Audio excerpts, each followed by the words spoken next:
नमस्कार मित्रांनो, आज आपण गहू हार्वेस्टिंग केलेली.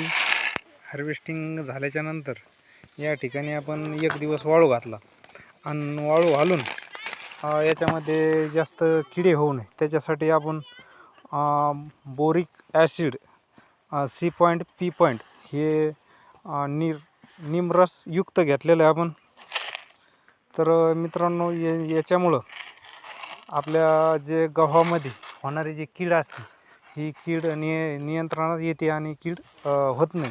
त्याच्यामुळं आम्ही हे बोरिक ॲसिड हे औषध घेतलेलं आहे. फ्री 50G एक्स्ट्रा हे घेतलेलं आहे मित्रांनो. तर आपले आता गहू भरून शिवणं चाललेले आहेत या ठिकाणी.